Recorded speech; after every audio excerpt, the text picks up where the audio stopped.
básicamente Trump y su lucha contra el Estado globalista, ¿no? Parecería que ha tenido una primer víctima importante, que es la USAID. Van a encontrarla pronunciada de distintas formas, ¿no? Cada uno, inclusive en Estados Unidos, le dice de alguna manera, porque algunos juegan con los términos, pero bueno, vamos a usar el término, la pronunciación USAID, eh, que es el primer punto que es llamativo de esto, que vamos a explicar ahora en detalle qué es el crecimiento del presupuesto. La USAID en 1990 tenía un presupuesto de 7.700 millones de dólares. Un número, les digo que imagínense que lo que serían 7.700 millones de dólares en la Argentina. En el año 2019, el presupuesto se elevó ya hasta los 41.700 millones de dólares. Un número mucho mayor. En el año fiscal 2022 retrajeron un poquitito, fueron casi a 27.000 millones de dólares, pero ya en el 2023 alcanzaron nuevamente la cifra récord de 43.400 millones de dólares. Así que bueno, hay una razón. Hay evidentemente un ahorro de dinero, eso no lo vamos a desconocer, porque esos números son bastante elocuentes en este sentido. Pero hay mucho más atrás de la USAID que esto. Eh, Hay una sola cosa que hizo un poco de ruido, ¿no? ¿Por qué en el mandato de Trump en el año 2019 se superó los 40.000 millones de dólares también de inversiones en la USAID? Eh, y esa es una de las grandes preguntas. ¿Tan cándido fue Trump pensando que ese dinero se iba a usar para otra cosa? ¿Estaba mal informado? Esto es algo que sostienen muchos, lo que dicen que Trump en su primera presidencia, la verdad, no estaba en condiciones de haber asumido, pues simplemente no tenía demasiada idea de cómo funcionaba el Estado profundo en realidad. Y ahora parece que, bueno, se ha preparado un poquito mejor. La USAID tiene una historia de 6 décadas. Fue fundada en el año 1961 por John Fitzgerald Kennedy, el malogrado presidente de Estados Unidos, eh, y nació como un programa de ayuda económica, social y política para contrarrestar la influencia de los países socialistas encabezados por Cuba y la Revolución Cubana, que ya daba signos de empezar a girar hacia el socialismo, y básicamente se estructuró alrededor de un programa ambicioso de 10 años que se llamó la Alianza para el Progreso, que precisamente buscaba esa contención de la expansión del comunismo en la región. Estamos hablando de los años más duros tal vez de la Guerra Fría, ¿no? Que buscaba, por ejemplo, en nuestro continente, fomentar el desarrollo en inversión y educación. El programa de Alianza para el Progreso era para América Latina, era una especie de remedio del plan Marshall adecuado a nuestra región, ¿no? Y entonces buscaba desarrollar la infraestructura y la educación, reducir la desigualdad y la pobreza, por lo menos en los términos oficiales, con la idea de reducir la posibilidad de levantamientos revolucionarios. Bueno, había mucha efervescencia popular, la izquierda de verdad, no la que tenemos ahora, había crecido mucho y amenazaba con llegar al poder e implantar gobiernos comunistas, lo cual, bueno, buscaba una respuesta. Estados Unidos dio esa respuesta en muchos lados. Desarrolló Japón, desarrolló más adelante Corea, desarrolló Alemania, porque todo era necesario para frenar ese avance del comunismo. Otra de las cosas que promovía era la reforma agraria, con algunas limitaciones, obviamente porque no había que tocar determinados intereses, pero sí algunas reformas básicas. Por eso muchas veces hay políticas que se promueven de Estados Unidos que de alguna manera juegan con nosotros también, ¿no? No son tan fáciles, a veces hay cosas que aconsejan que no son tan malas y otras que son espantosas, porque hacen una mezcla, no es ni sí ni no. Y la modernización de los sistemas educativos era otro de los centros, y el objetivo final de fortalecer la democracia, básicamente de los gobiernos aliados de los Estados Unidos, impidiendo el avance del comunismo en la región. El programa comprometía una inversión de 20.000 millones de dólares con un énfasis en el desarrollo y la estabilidad política, pero todo detrás de un marcado interés geopolítico. La USAID fue parte de este programa de la Alianza para el Progreso. Y la Alianza para el Progreso se fue desactivando con el tiempo, pero la USAID no. O sea, y fue la que terminó asumiendo las ideas principales, básicas, aunque no exactamente la realidad para lo que se apuntaba. Pero independientemente de ese objetivo final, se empezó a canalizar hacia mecanismos que sirvieran de control del desarrollo político de la región. La USAID fue clave en el desarrollo de carreteras, puentes, hospitales, viviendas y redes eléctricas, porque es básicamente cómo funciona la USAID. Promovió inclusive hasta las reformas agrarias que se hicieron en el continente, limitadas para no afectar los intereses precisamente de Estados Unidos. Promovieron los programas de control de control político y democracia, se crearon programas de capacitación para líderes políticos y funcionarios públicos, obviamente con un marcado sesgo pro-estadounidense. Cada vez que alguien va y estudia en Estados Unidos, o podía ser en algún país europeo, y venía muy orgulloso y acá lo presentaban como, bueno, mire, es una eminencia, estudió en Estados Unidos, en realidad lo que estaban haciendo era formando funcionarios que les sean afines. Por algo hoy, décadas después, nos es tan difícil encontrar funcionarios que sean patriotas, porque están formados en el exterior con la idea de trabajar para el exterior, o sea, responden a las directivas de quien los ha formado. Y esto, como les decía, se hizo durante muchas décadas.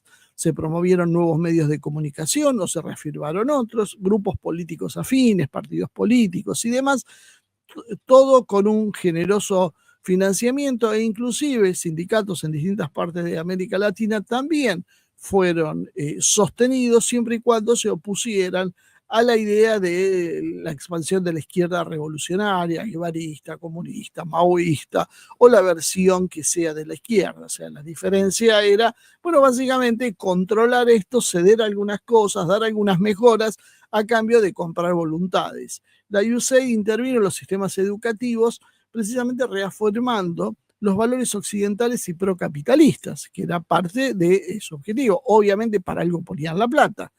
Y esto caló también en las nuevas generaciones. Todo este trabajo empieza, como decíamos, en los años 60 y empieza a tomar cuerpo cuando, podríamos decir, en los años 80, cuando todo el mundo empieza a supervalorar las democracias liberales que estamos viviendo. Bueno, más o menos cuando esa gente, esos chicos que ellos empezaron a formar, esos jóvenes universitarios que recibieron apoyo, financiación, maestría, financiaciones en sus trabajos, en sus proyectos y demás, comenzaron a ser los actores que llegaban a tomar control de los gobiernos, a ocupar posiciones claves en los gobiernos, y eso se empezó a reflejar precisamente luego en las propias democracias latinoamericanas. Entonces, nada pasa por casualidad, todo pasa como función de algo que se planificó previamente. Parte del programa de la USAID era la represión y el control de los movimientos de izquierda, el financiamiento de las fuerzas de seguridad y militares para contener levantamientos populares o guerrillas, ¿no? Creación de programas de contrainsurgencia que se vieron en muchos lados, inclusive formando fuerzas especiales, apoyos militares bajo la doctrina de la seguridad nacional. Todo esto se hizo con la USAID como un organismo clave, trabajando en el fortalecimiento de los sistemas de inteligencia de varios países, con el objetivo precisamente de neutralizar cualquier acción revolucionaria. Con la llegada de Nixon al poder en 1969 y algunos cambios geopolíticos que se dieron entonces, Estados Unidos comenzó a disminuir el interés por la región. Empezó a considerar que había pasado y básicamente la Alianza para el Progreso, que iba de la mano con la USAID, oficialmente se abandonó en los años 70. Con una política, para dar paso a un nuevo estilo de política, ¿no? Un estilo de política que iba ya a cambiar esa forma de contención por la dictadura militar. Y ese es el punto exacto donde yo diría que la izquierda y el progresismo latinoamericano se quedó, en los años 70. El problema de esto es que estamos en el 2025, pasaron 55 años y ellos están combatiendo con los fantasmas que hoy ya no existen.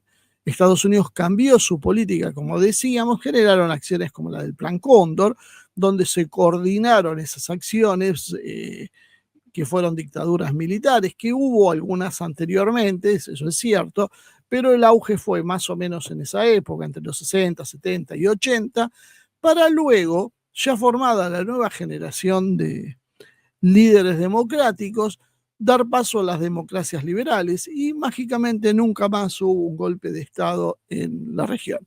Nos hicieron creer que eso fue por las luchas populares, pero en realidad no respondió nunca a las luchas populares. En algún momento la Alianza para el Progreso había marcado un rumbo, después lo marcó el Plan Cóndor y después lo terminó marcando la democracia liberal. Todo esto se decidió en Washington. En ningún momento hubo una lucha popular que haya sido realmente clave para hacer eso a nivel continental. Ha habido en algunos lados luchas más exitosas, capacidad mayor o menor de presión, pero no ha mejorado demasiado. Este nuevo cambio de política vino con un cambio de estrategia también. Empezaron a salir como hongos después de la lluvia las ONG. Empezaron a aparecer ONG por todos lados y se produjo también la compra masiva de los medios de comunicación. Las capitales estadounidenses se fueron encargando de alinear a todos los grandes medios corporativos que había en la región, desde la Globo en Brasil, la SBT, el Grupo Clarín en la Argentina, TV Azteca en México. Bueno, todos esos grupos fueron cooptados precisamente con la herramienta que fue la USAID, que era la que manejaba los fondos para la mayoría de ese tipo de acciones. Entonces se promovieron las políticas de derechos humanos y de democracia, obviamente de forma selectiva y con objetivos estratégicos. De a poco fue cambiando la política de derechos humanos y fue variando, que empezó por defender la causa de aquellos guerrilleros que eran combatidos por las fuerzas represivas, y de a poquito eso se fue transformando en grupos de identidad de género como son las organizaciones de derechos humanos ahora.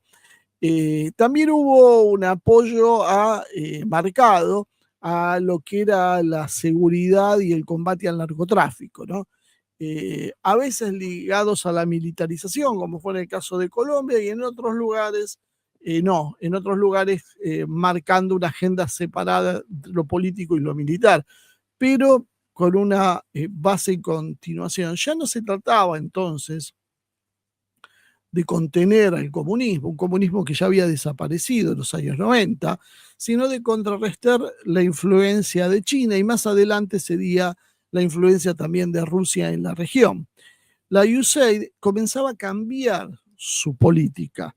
Cuando había promovido los valores democráticos para que llegaran todos los políticos que había prohijado durante años con sus cursos, capacitaciones y demás al poder e instalar a las visiones democráticas, ellos dieron una vuelta más de tuerca y esta vez se enfocaron ya en las políticas ambientales y de género, algo que no tenía nada que ver con la Alianza para el Progreso original.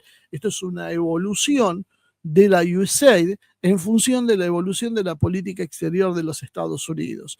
Entonces, la Alianza para el Progreso y la USAID siempre han sido parte de un mismo proyecto, clave para el desarrollo del componente geopolítico en la región, usando la inversión y la cooperación para mantener la hegemonía de Estados Unidos en la región, generando a veces avances en infraestructura y educación, y remodelando sobre todo eso, sobre todo la educación, en función de los intereses que querían sembrar. En algún momento se sembró desde la educación las políticas a favor de la democracia y luego se instalaron las políticas de derechos humanos en función de derechos de género.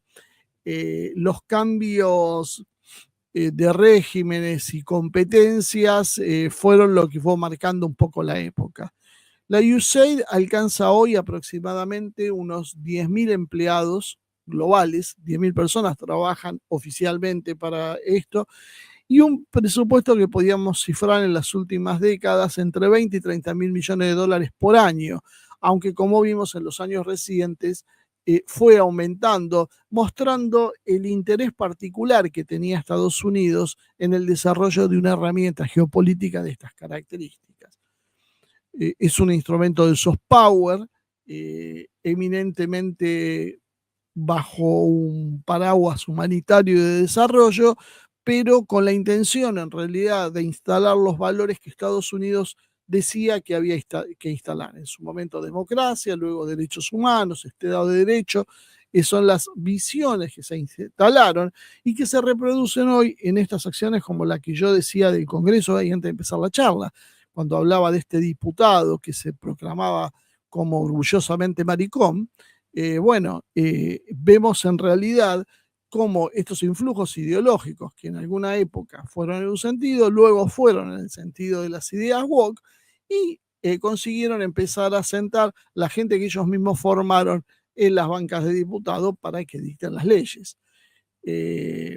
Todo esto en realidad lo que tiene como fin es construir alianzas y generar entornos amigables y estables y favorables, sobre todo, a los intereses de los Estados Unidos. La USAID tiene varias políticas que son interesantes de analizar.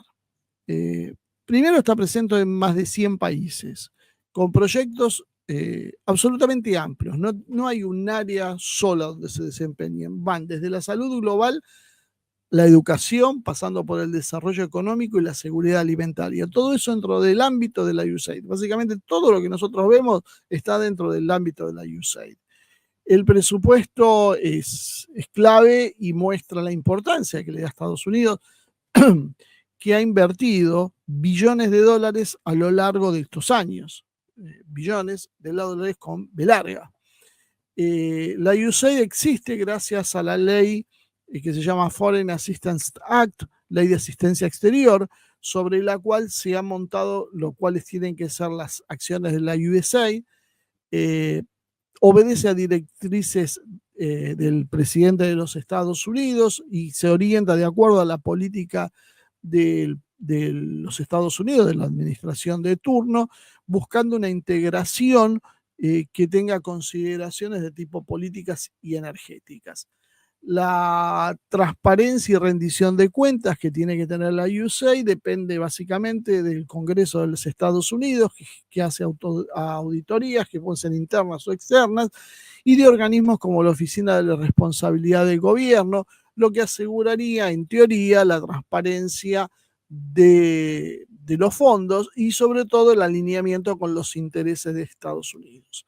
¿Cuáles son los ejes actuales de la USAID? Bueno, uno, el más importante, enfoque en diversidad, equidad e inclusión, que ahora se lo conoce como DEIN, que esto significa el financiamiento de programas para minorías, así objetivamente es como ellos lo llaman, destinando fondos para apoyar comunidades LGBTQ+, promover el liderazgo femenino y fomentar la participación de grupos históricamente marginados en la política y la economía. Bueno, cualquier parecido de esto con lo que nosotros estamos viendo en nuestra realidad, bueno, no es pura coincidencia. ¿Qué más tiene que hacer la USAID? Bueno, capacitación y sensibilización. La agencia entonces se incorpora a programas de formación y diversidad e inclusión, tanto dentro de sus estructuras como en los países donde opera, promoviendo estándares de género y equidad en sectores gubernamentales y privados. Esto no está sacado de una página precisamente opositora, ¿no? Esto es básicamente una declaración de principios de organizaciones, asociaciones que apoyan estas ideas. ¿Qué más hace?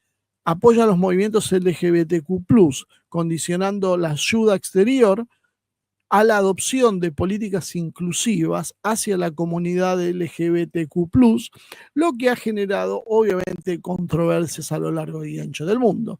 También se dedica a financiar ONG progresistas. La agencia realiza cursos, canaliza recursos hacia esas organizaciones, promoviendo los famosos derechos de las muchas letras en países con legislaciones restrictivas. Es decir, en países como por ejemplo Rusia, se le debe potenciar la acción contra esa legislación vigente en el país. Esto es una organización estadounidense que incide en más de 100 países y lo hace tratando de fomentar la aparición de organizaciones no gubernamentales, de ONG, que empujen proyectos legislativos con una ideología afín a lo que quieren promover ellos. Por algo, después en otros lados las declaran agentes extranjeros, les obligan a rendir fondos y cuando pueden las expulsan.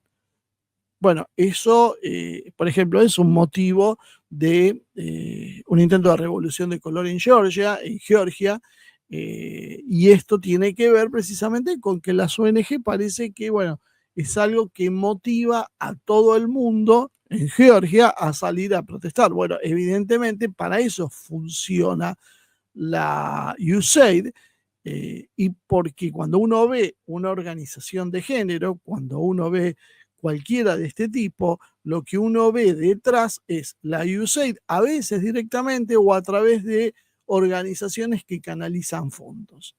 ¿Qué más hace la USAID? Bueno, la USAID trabaja en currículas con perspectiva de género, implementando programas educativos que incluyan una visión de género y progresismo, promoviendo la equidad de género en escuelas y fomentando la participación de mujeres en STEM. STEM es el acrónimo de Science, Technology, Engineering and Mathematics, o sea, ciencia, tecnología, ingeniería y matemática. También que tiene como fin la lucha contra la discriminación de género. La USAID ha promovido la eliminación de las normas tradicionales en comunidades locales, generando tensiones y problemas con grupos religiosos o conservadores, como ellos definen despectivamente a cualquiera que se les oponga. También trabaja en la salud y derechos reproductivos, financia programas anticonceptivos y de aborto, y programas de planificación familiar, aunque esto significa a veces chocar con legislaciones locales y valores tradicionales. Pero, ¿cuál es el problema? Que haya una legislación o un país que no quiera esto.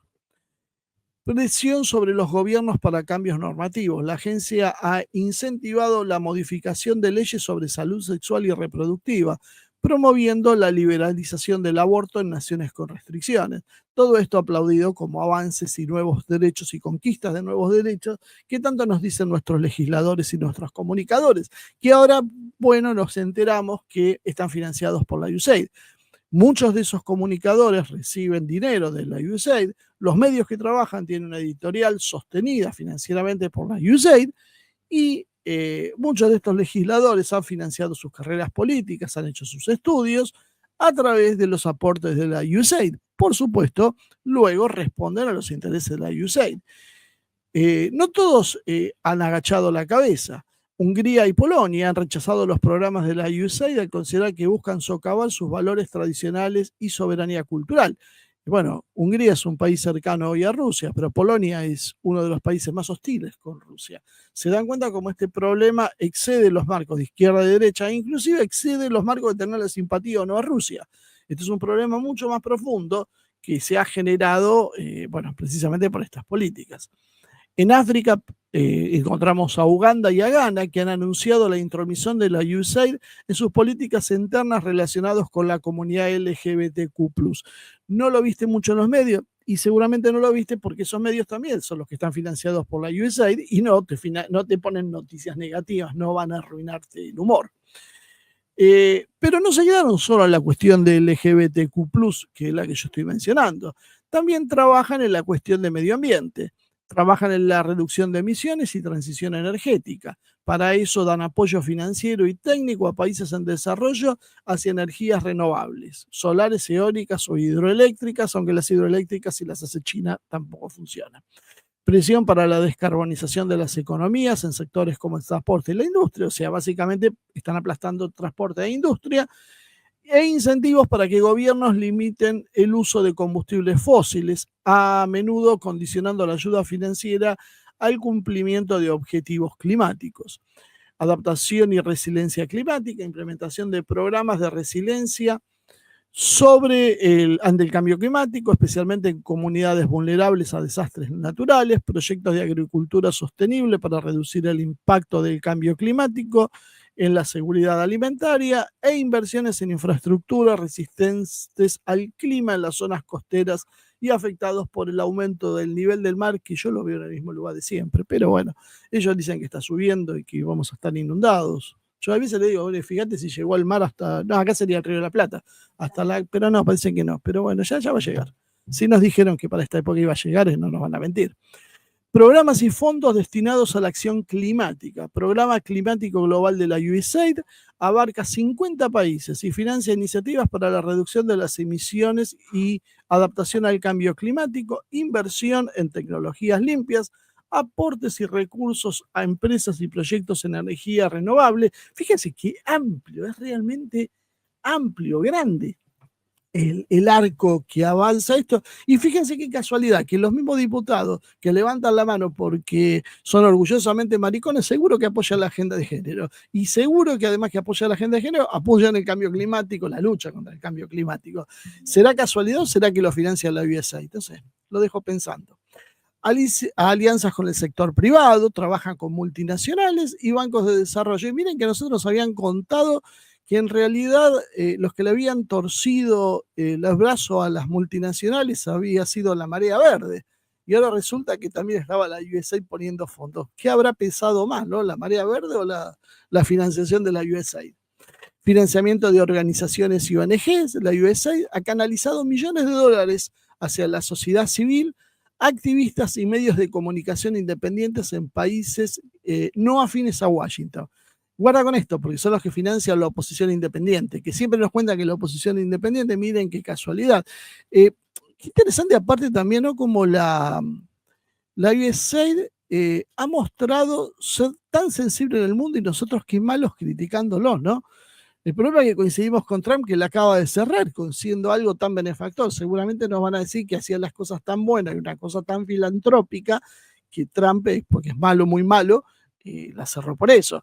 Es raro, ¿no? Porque 40.000 millones de dólares puestos todos los años para hacer filantropía, pero no se veían mucho los resultados. ¿Saben qué también hace la USAID entre sus objetivos? ¿Qué es lo que ha hecho históricamente la USAID? Capacitación en estrategias de protesta. Miren cómo funciona la cosa, ¿no? Patrocina la USAID talleres y entrenamientos en tácticas de resistencia no violenta, eso sí, por favor. A veces nos traen algunos mercenarios que tiran algunas bombas, que traen francotiradores, pero bueno, son detalles. Uso de redes sociales y movilización social. Muchas técnicas utilizadas en las revoluciones de color provienen de los manuales elaborados precisamente por Gene Sharp, cuyos métodos, adivinen quién había apoyado. Exacto, la USAID. Veo que van aprendiendo. La USAID también financia redes de comunicación alternativa en países con gobiernos adversos. Redes de comunicación alternativa, siempre en los países que no les son simpáticos a estadounidenses. Por eso después nos dicen, persiguen a la oposición. Muchachos, porque la oposición es Estados Unidos. No es tan difícil de entender. En algunos casos han financiado en VPNs, son esos programitas para enmascarar la IP y parecer que estás en otros países, y plataformas encriptadas para que los manifestantes se comuniquen sin ser rastreados por las autoridades. Todo esto gentileza de la USAID. Presión internacional y sanciones. Durante las crisis políticas, la USAID ha sido un vehículo para canalizar ayuda a líderes políticos opositores y gobiernos en el exilio. Por ejemplo, se cuenta que a Guaidó le dieron 500 millones de dólares para su gobierno en el exilio. Nunca subimos qué fue lo que gobernó o en qué se gastó Guaidó los 500 millones de dólares. Por algo está Trump enojado. 500 millones de dólares para un presidente. Y ahora tiene, ¿cómo se llama? El otro que también ganó las elecciones y que tampoco le entregaron el poder según ellos, y que le deben haber dado otra cifra por el estilo. Y que nosotros lo reconocemos como legítimo presidente. Y le sale caro porque sale, como decíamos, 500 millones de dólares. Un dinero, un dinero. Habría que preguntarse un presidente en el exilio en qué se gasta 500 millones de dólares. Sería una cosa interesante. Bueno, ¿y qué más hace la USAID? Complementa y apoya sanciones económicas y diplomáticas, generando presión para desestabilizar gobiernos. Exagero. Bueno, en Europa del Este y en Eurasia nos encontramos con la Revolución de las Rosas en Georgia en el 2003. El derrocamiento de Edward Shevardnadze fue impulsado y financiado ¿por quién? Por la USAID y las agencias occidentales. También estuvieron en Ucrania, pero ya no en el 2014, estaban antes, en el 2004, cuando apoyaron a Víctor Yushchenko contra el candidato ruso Víctor Yanukovych, el mismo que años después lo iban a terminar sacando en el 2014, ya no con la Revolución Naranja, sino esta vez con el Euromaidán, donde la USAID financió las protestas contra Yanukovych, que terminaron derrocándolo, trayendo a Poroshenko, de ahí a Zelensky, de ahí a la guerra y de ahí la destrucción de Ucrania. Palmas para la USAID, que hicieron muy bien el trabajo, la verdad. Ahí. En la primavera árabe se los vio en Túnez, en Egipto, en Libia y en Siria, canalizando recursos hacia los movimientos de protesta y medios de comunicación independientes. En Libia fueron partícipes de la caída de Gaddafi, apoyando ayuda humanitaria con respaldo a las fuerzas opositoras. Acuérdense que ellos trabajan en talleres para generar movimientos de lucha no violentos. No vayan a pensar mal, pero bueno, qué casualidad cómo terminó Gaddafi. En Siria financiaron grupos opositores al gobierno de Bashar al-Assad con la justificación de promover la democracia. Por acá, bueno, los tuvimos financiando a los grupos opositores en Venezuela, Chávez. Son algunas de las cosas, porque han hecho muchas y muchas más cosas que estas. Eso es lo que le estoy tirando, son algunas, porque si no podríamos estar hasta mañana acá. Y también fueron los que apoyaron la acción de la oposición en el 2019, que terminó con la salida de Evo Morales del país. Y en Cuba hicieron los programas de democratización para desestabilizar el gobierno cubano. En Cuba cambiaron la estrategia, nada de por la fuerza, no, se ve que la cosa por la fuerza no caminaba.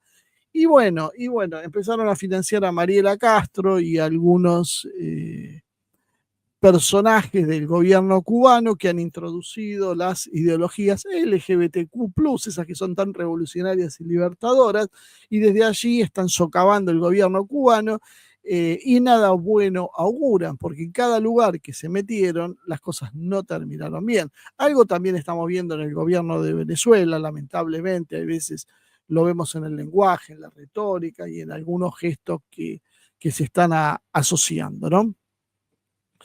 La USAID básicamente es un instrumento de intervención política y geoestratégica. Generó revoluciones de color, primaveras árabes, todas las acciones que a nosotros, más de un distraído, nos ha dicho, bueno, pero en Medio Oriente hay dictadores y está bien que haya un movimiento democrático y que terminó con la destrucción del país, salieron de la USAID.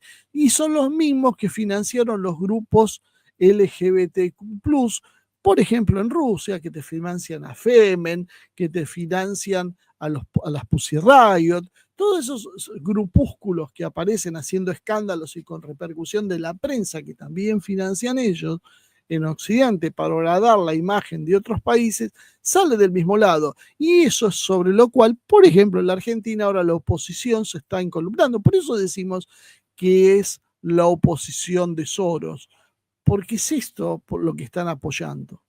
Cuando salen y marchan atrás de la bandera trans, lo que están apoyando es a la USAID, o lo que era la USAID, pues ya no es más, por suerte. Pero esto es lo que están pasando. O sea, las cosas son bastante confusas, pero vayan hilando lo que hacen y cómo funcionan. Y no me digan entonces, no, pero en este caso está bien. O sea, no, nunca está bien. La propaganda en realidad siempre ha sido clave para los Estados Unidos. Lo hemos dicho acá muchas veces. Estados Unidos tiene un eje fundamental que es el dólar y el otro es la propaganda. Con la propaganda te convence que son los mejores, te convence que son los más importantes, te convence de qué es lo que está bien y qué es lo que está mal, qué tenés que decir o qué no, cuál es tu forma para vivir, cuál es tu sistema que te tiene que gobernar, cuáles son tus valores. Todo eso con la propaganda. Y funciona tan bien que, vuelvo a sacar el mismo ejemplo, la oposición argentina sale con banderas trans creyendo que eso es una actitud revolucionaria y que eso le va a sumar apoyo. Obviamente que no, y eso es una de las tantas revoluciones de color que ha hecho la USAID del mundo, o intento de revolución, pues tampoco revolucionaron nada.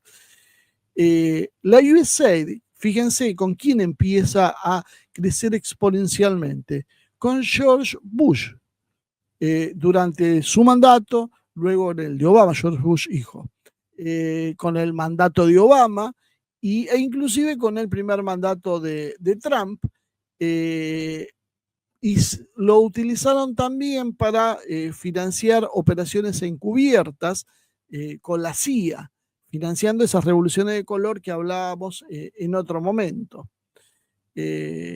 De alguna manera es lo que Trump hoy está tratando de desmantelar y es lo que trae el eje a este programa. O sea, Trump, ¿qué está haciendo? Está cerrando la USAID. ¿Por qué lo está haciendo? Bueno, eso es lo que ahora vamos a analizar. Pero antes de eso quiero darle algunos datos más de la USAID para ver dónde estamos parados, ¿no? La USAID también ha tenido influencia y ha sido clave en algo que ahora tal vez se ponga como otro eje de debate en la Argentina, que es el papel del financiamiento de la Organización Mundial de la Salud, donde algunas mentes un poco distraídas creen que porque dice Mundial de la Salud y porque sale de las Naciones Unidas es una organización pura y cristalina que se mueve con criterios médicos y sanitarios en beneficio de la humanidad, y no se enteran que en realidad es una asociación de empresas dedicadas al negocio, en este caso de la salud, con el cual están lucrando y están haciendo ganancias tan grandes que hoy los proyectan como una de las tres industrias más poderosas, junto con la de las armas y la de la energía. Una de las tres más poderosas, más influyentes en el mundo es la industria de la salud, cuya dirección la tiene la OMS y ha generado una gran polémica por los últimos avances que intentaban hacer con función de la pandemia. Pero antes de meternos en eso, veamos cómo es la cooperación de la USAID con la OMS, con la Organización Mundial de la Salud. Trabajan en el control de enfermedades infecciosas, VIH, SIDA, malaria, tuberculosis. Yo les recuerdo que el control del VIH-Sida son con algunas pautas que son bastante dudosas, como el fomento de prácticas y políticas LGBTQ+, entre las cuales nos quieren convencer, por ejemplo, que usar el profiláctico es la gran solución para detener un virus microscópico. Bueno, evidentemente, dado los resultados después de tantos años de campaña, algo no está funcionando porque sigue creciendo la epidemia de SIDA a pesar de los avances en la medicación. Son los responsables de la vacunación y salud materno-infantil de los países en desarrollo, y en la respuesta, y esta sí está muy buena, en las crisis sanitarias y emergencias, como contra el ébola y contra el COVID-19. Ahí la UICED tuvo un papel protagónico. Los sistemas de salud y fortalecimiento de las capacidades locales en los países de bajos ingresos, no en todos, de bajos ingresos, donde la USAID canaliza miles de millones de dólares hacia la OMS con esa excusa y hacia los programas globales de salud. Hasta ahora podíamos decir, bueno, son especulaciones mías. Está bien que financien la salud, estaba bien que financien los derechos humanos, que financien la democracia, ¿por qué no financiar la salud? Bueno, si seguimos en la candidez analítica, vamos a ver también que la USAID es uno de los mayores contribuyentes a la Organización Mundial de la Salud. Recuerden que uno de los más importantes es la Fundación Gates, con donaciones directas y actividades específicas. Son las dos cosas, donaciones directas a la OMS y actividades específicas que hace la OMS. Y también es clave para las agencias afiliadas a la OMS, como la UNICEF, que es una de las que promueven todas estas cuestiones de género a través de la salud reproductiva, la libertad sexual y demás, que eso corresponde también al área de la UNICEF, y de la Gavi, la Alianza para las Vacunas. no hace falta que les hable mucho de esto porque nos cancelan el canal. Y el Fondo Global para el SIDA, tuberculosis y malaria, que básicamente se refiere al SIDA. Y ustedes se imaginarán por qué al SIDA y no otras enfermedades que son muchísimo más lamentablemente populares que el SIDA. Los programas bilaterales donde la USAID financia proyectos de salud son implementados en los países aliados, pero la USAID no es neutral y, como sabemos, se maneja como una herramienta de presión política. Entonces, ¿qué es lo que hace la USAID? Incide en la agenda de la OMS a través de su financiamiento y colaboración, presionando a la Organización Mundial de la Salud en algunos temas claves, a saber, política, salud, reproductiva y aborto. La USAID condiciona con sus apoyos financieros a la OMS, financieros y políticos, es para entender, en función de las políticas que promueven el aborto. Esto es tan así que durante los gobiernos de Trump y Bush fueron para atrás y aplicaron la regla de la mordaza global, como algunos dicen, prohibiendo el financiamiento a programas que promuevan el aborto. Pero con el de Biden-Obama se fomentó el acceso a la salud reproductiva y planificación familiar, incluyendo la financiación otra vez al aborto. Es muy interesante cómo vemos que toda la discusión es evidentemente política alrededor de estas cuestiones y después las almas cándidas nos hablan de derechos de las mujeres, derechos de las minorías, de una cuestión de salud por el aborto. Nunca se trató de eso, nunca, nunca, nunca. Se trató siempre de una política que diseñaba Estados Unidos y después más adelante en un sector de Estados Unidos con un objetivo muy determinado. La USAID tuvo un papel clave en la distribución de las vacunas y en la respuesta global a la pandemia de COVID. ¿Se acuerdan de esa pandemia que tuvo 2 años a todo el mundo encerrados y que causó tanta polémica? Bueno, fueron ideas que financió la USAID. En el 2020, Trump le suspendió el financiamiento a la OMS, alegando deficiencia en el manejo de la pandemia y favoritismo hacia China. Bueno, yo creo que eso es la parte de la excusa ridícula. Ahora, muy eficiente no fue el manejo, eso convengamos. Con Biden, obviamente, se renovó todo este programa. La USAID también promueve las estrategias para enfermedades infecciosas, pero en América Latina y en África lo hace con criterios políticos, es decir, para el control de patógenos emergentes y el funcionamiento de vigilancia global, obliga a que los países adopten los mecanismos de seguridad necesarios alineados con los intereses de los Estados Unidos.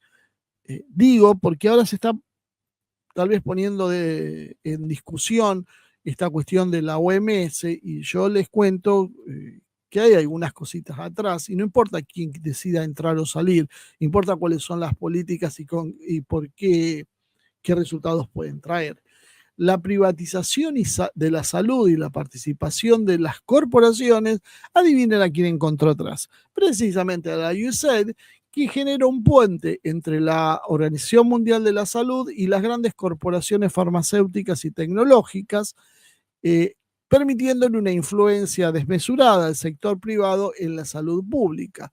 También son los responsables de la expansión de las alianzas públicos-privadas para el desarrollo de vacunas que favorecen los intereses de las empresas estadounidenses. Además, ha sido acusada la USAID, porque siempre hay gente mala, ¿no? Que ya sabemos, de financiar a la OMS y condicionar sus intereses de acuerdo a las estrategias de Washington. En la disputa que tuvieron con China, con el tema de la COVID y sobre todo en el programa COVAX, ¿se acuerdan? Ese programa donde la USAID financió la compra de millones de vacunas para países en desarrollo. Cuando la gente decía, qué bueno, nos dan vacunas gratis, no eran gratis, alguien las pagaba el programa COVAX y el programa ese tenía como uno de sus principales impulsores a la USAID. La USAID además genera dependencia financiera.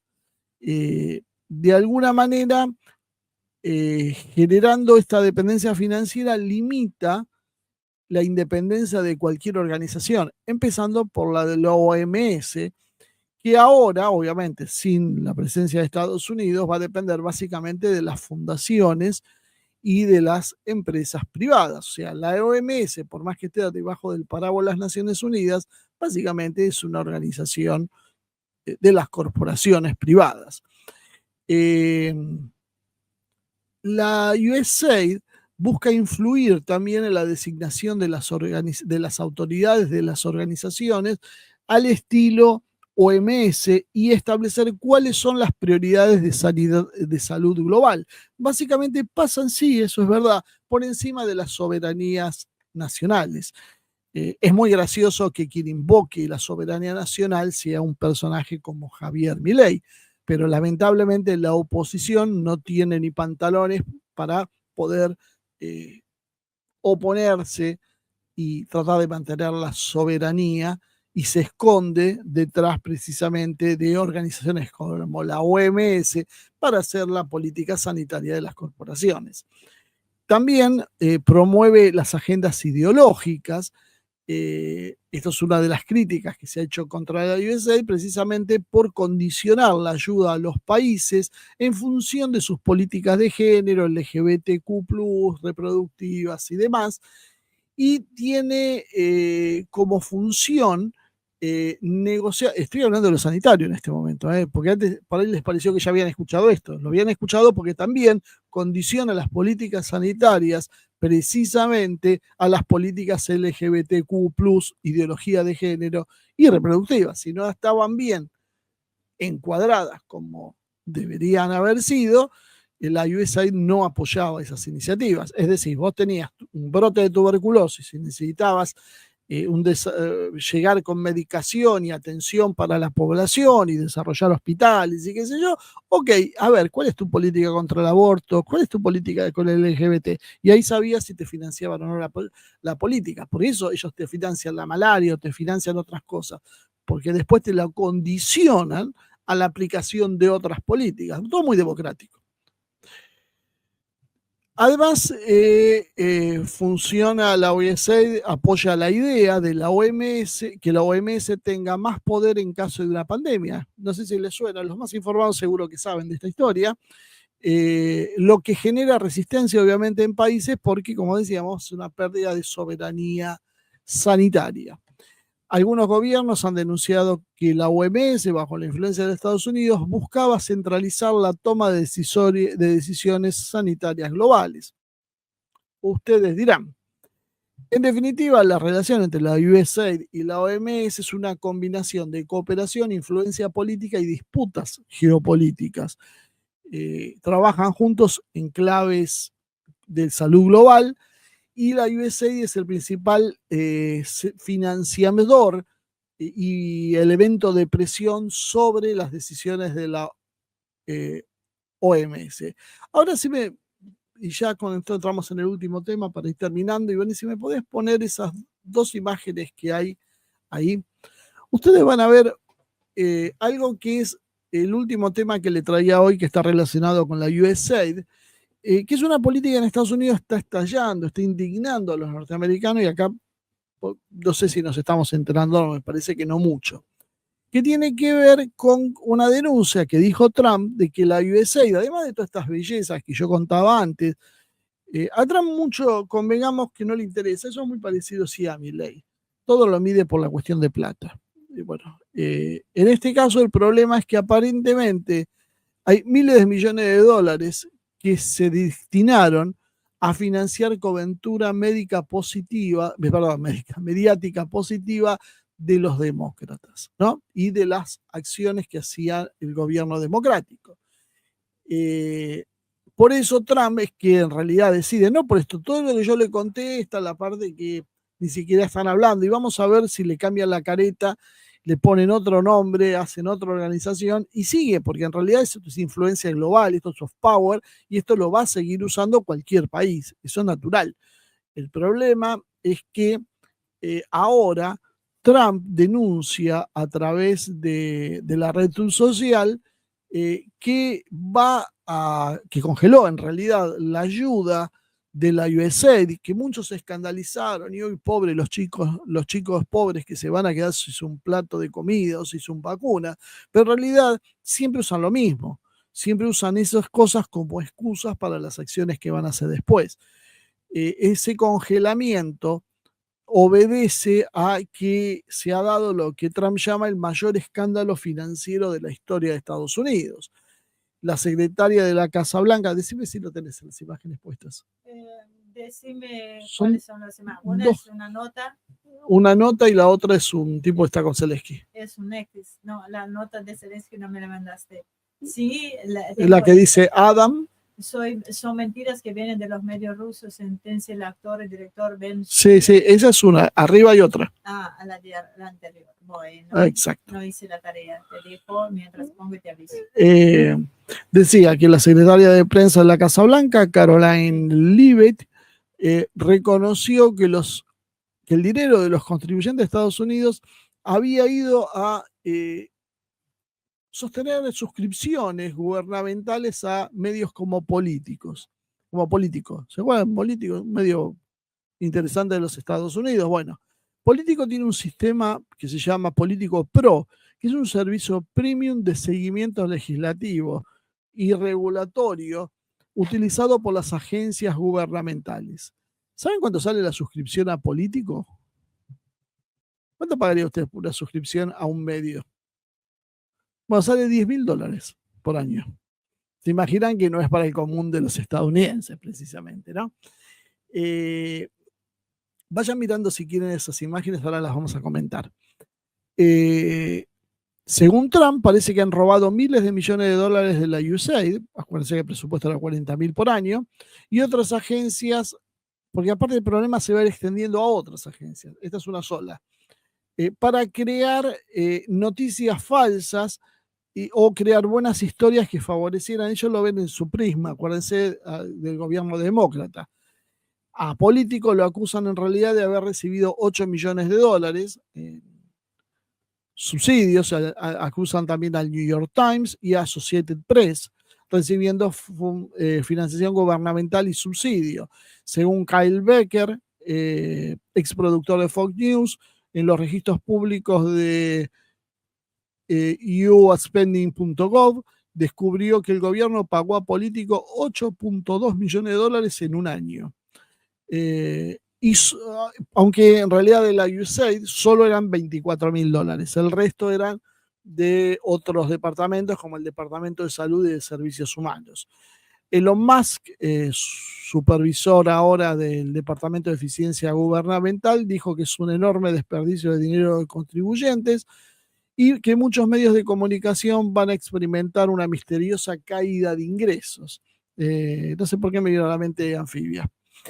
Los medios en cuestión negaron recibir subsidios, dijeron que no es cierto, que en realidad lo que tenían eran suscripciones de agencias gubernamentales como cualquier otro cliente.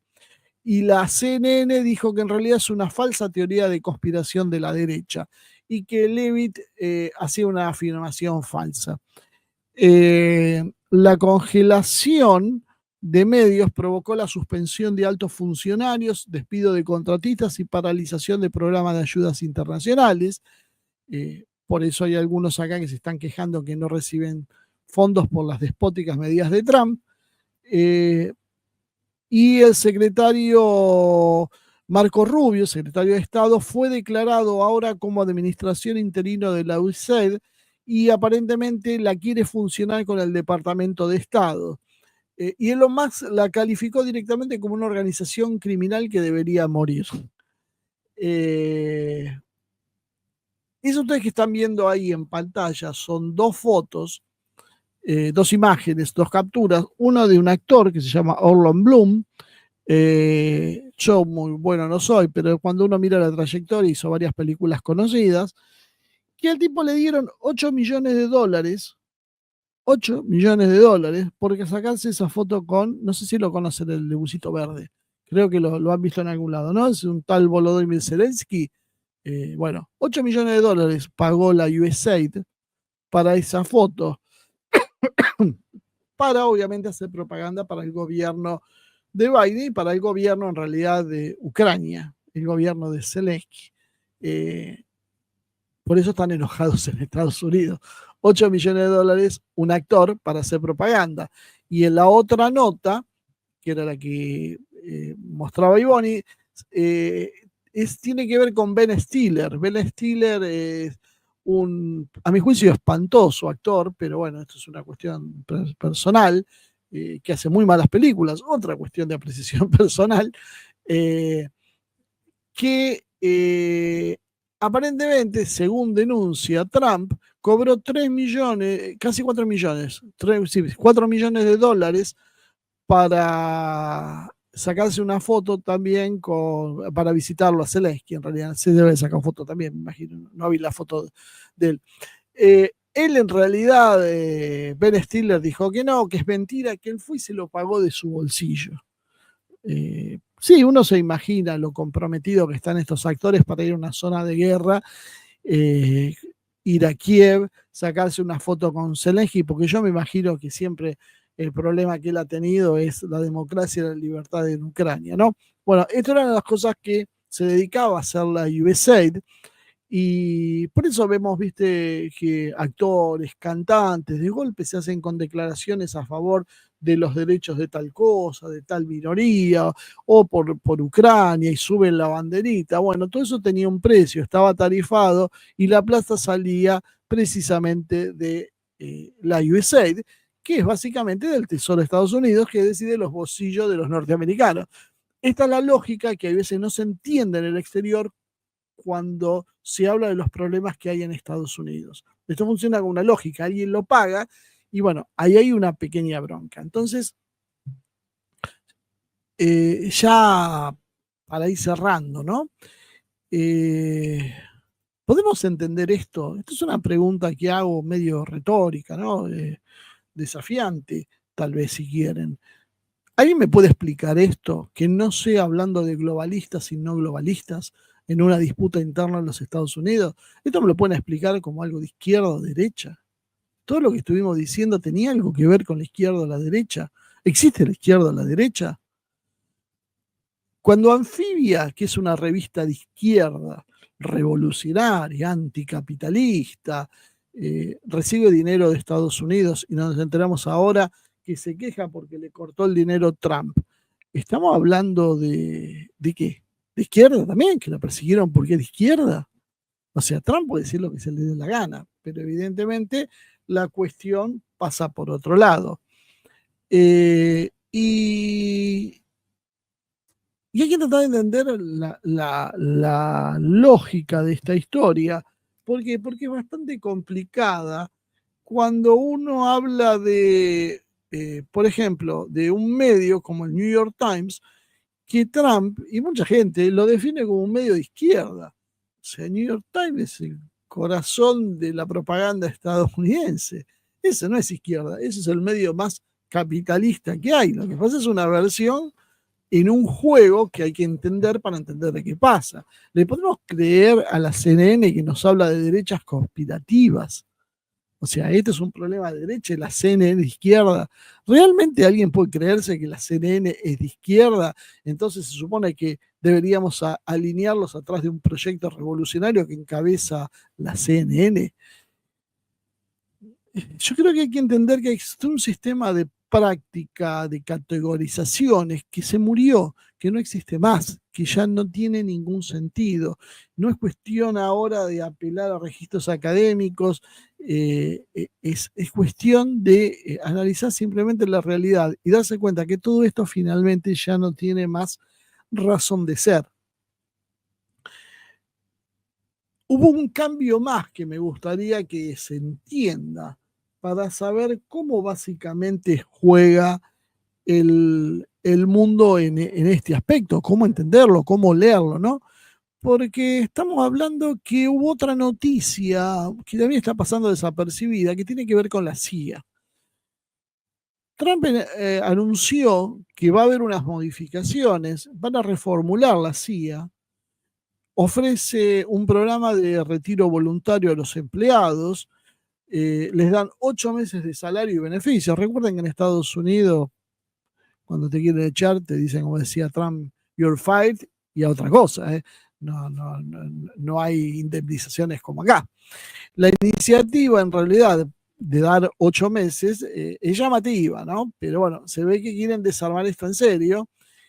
Y se supone que es para cambiar las prioridades, para luchar contra las drogas y contra China.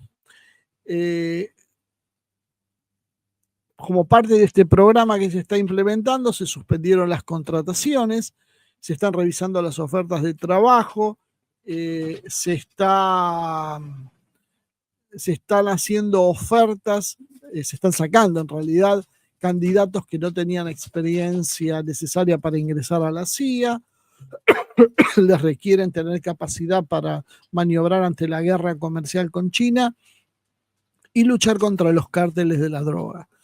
Vamos a ver si esto es cierto o es un bluff. A mí me suena un bluff, perdón que no le crea a Trump, pero no me parece que eso es cierto. Creo lo que es que Trump sabe que la CIA, como la USAID, son cuevas del globalismo, donde ellos manejan todo a su antojo, y lo que Trump quiere es sacarle al enemigo esto. Entonces lo que quiere hacer es un recambio, pone como excusa la lucha contra las drogas y China, pero la realidad es que es por otra cosa. Esto es un tema bastante complicado. Hubo parte del personal de seguridad nacional excluido de las ofertas, pero en realidad el nuevo director de la CIA, Radcliffe, presionó para expandir el programa a toda la agencia, buscando crear un sistema más eficiente, ¿no? Ahora, Trump está reformulando la CIA, desmanteló la USAID. ¿Esto lo hace porque está en contra de China? ¿Porque está en contra de la izquierda? No, claramente el problema es otro. El problema es que hay una disputa interna de Estados Unidos, que es lo que hace años venimos señalando, y esta disputa se tornó mucho más agresiva que en el pasado, porque nunca nadie se había animado a dar estos pasos que está dando Trump. ¿Cómo esto puede salir?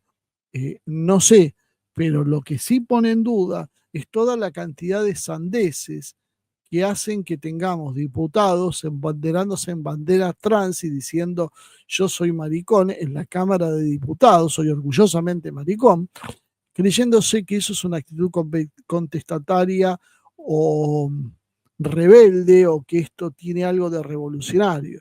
Esto no tiene nada de revolucionario, y los del PRO y la Libertad Avanza son un poquito más inteligentes y saben que esta locura no va a terminar bien y se están despegando del problema, y de paso alinearse a la nueva estrategia del gobierno de Estados Unidos. El problema de esta gente es que ellos están alineados, pero con un Estados Unidos que es la versión B. Es el Estados Unidos que perdió las elecciones y es el Estados Unidos que Trump está decidido a erradicar. Esta vez parece que va a fondo. Entonces lo que le está atacando son sus fuentes de sustento. Y eso es lo que nosotros estamos viendo. Y eso es lo que realmente obedece a esta marcha. Una marcha que no salió a pedir que la Argentina se quede en los BRICS, no salió contra el plan económico en general, contra los salarios de hambre, contra el congelamiento de los jubilados, no salió contra absolutamente nada. Salió con el derecho de las personas trans, LGBT y demás. ¿Por qué? Porque esa es la política que está sosteniéndolos a ellos. Están tocándole los intereses a ellos, y esto es una disputa en todo el hemisferio occidental. Y vamos a ver esta disputa en distintos lugares, pero no se trata de ser de izquierda o de derecha, a ver si entendemos. Son dos facciones de Estados Unidos que se están peleando, y tenemos que ver qué nos sirve a nosotros como país y dejar de embanderarnos en causas que son proestadounidenses. A nosotros nunca nos convino el aborto como nación. Somos un país con baja población, que necesita ser más poblado, que tiene áreas estratégicas despobladas, y que lo último que puede hacer es decidir una política que festeje que haya menos natalidad. Gente como, ¿cómo se llamaba el tipo este que festejaba que teníamos ahora el desarrollo, teníamos niveles de fecundidad como los países desarrollados, porque habían bajado de 750.000 a 500.000 los nacimientos en apenas 6 años, entre el 2014 y el 2020, es todo el tipo de gente que trabaja en organizaciones que cobran de la USAID. Y ahora están muy molestos porque la USAID se está quedando sin fondos, no le van a llegar los fondos y van a tener que dedicarse a algo más honesto.